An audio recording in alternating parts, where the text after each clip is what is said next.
नमस्कार साथियों। आज के दिन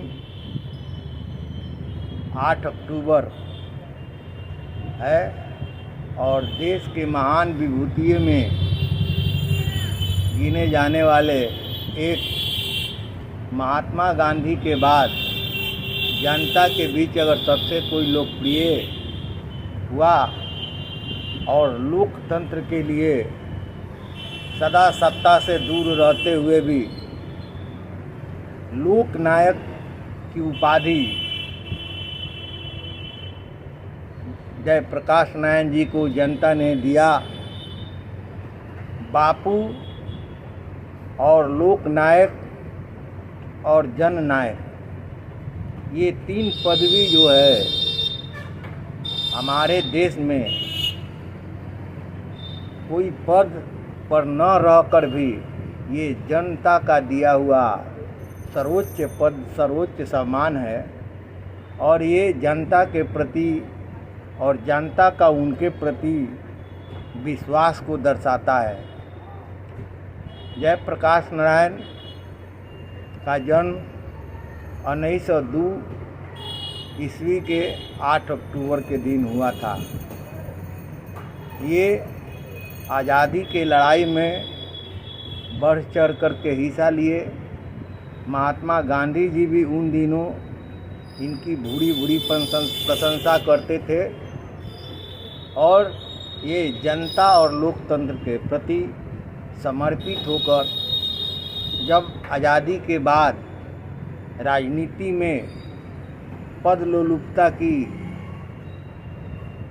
आकांक्षा, बौद्धिकता की ही बौद्धिक, शैक्षणिक, आध्यात्मिक गिरावट देखे तो उन्होंने संपूर्ण क्रांति का नारा दिया और एक बार फिर तानाशाह सत्ता में बैठे लोगों के खिलाफ उठ खड़े हुए और उनके पीछे तत्कालीन जनता समूह के रूप में, एक आंदोलन के रूप में खड़ी हो गई और संपूर्ण क्रांति के नारे के तहत आपात स्थिति का सामना किया।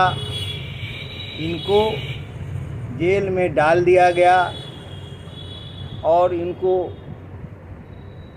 यातनाएं, कड़ी यातनाएं दी गई और उस यातनाओं के कारण वे असमय काल कलवित हो गए।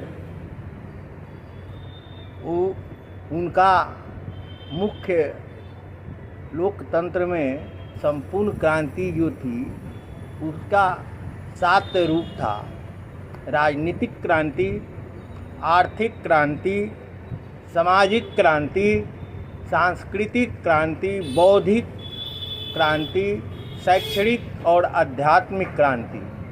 मेरे मित्रों, राजनीतिक क्रांति में सत्ता लोलुपता के कारण गिरावट आई है।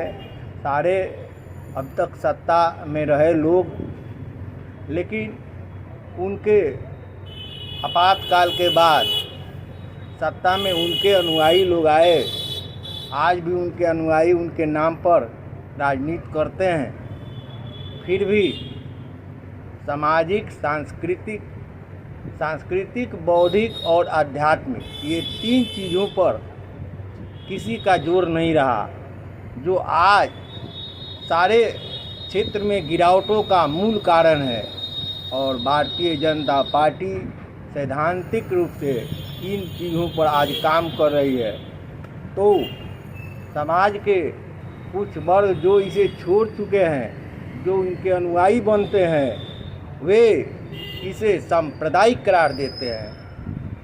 लेकिन सांस्कृतिक, बौद्धिक और आध्यात्मिकता आप में नहीं होने के कारण आपका गिरने की संभावना बहुत ज़्यादा रहती है, जो आज राजनीति में देखने को मिल रहा है। इस प्रकार जो है हमें ये ध्यान रखना है कि शुचिता हम में आएगी तो समाज में शुचिता आएगी। हम फूल को देखते हैं, फूल हम रखते हैं, वे दूसरे किसी काम में नहीं आ सकते। एक सुगंध फैलाना उनका काम है, इसलिए हमें वे प्यारा है।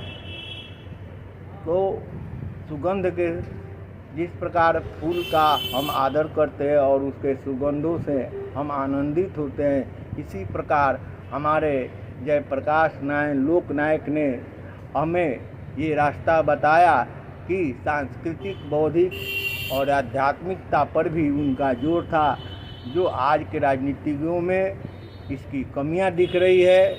आज एक बार फिर उन्हें याद करते हुए हम चाहेंगे कि उनके शुचिता के मार्ग को अपनाया जाए और इस पर हम लोग चलने की कस्में लें और इससे हमारा समाज में जो दुर्भावना थी है वे खत्म होगी।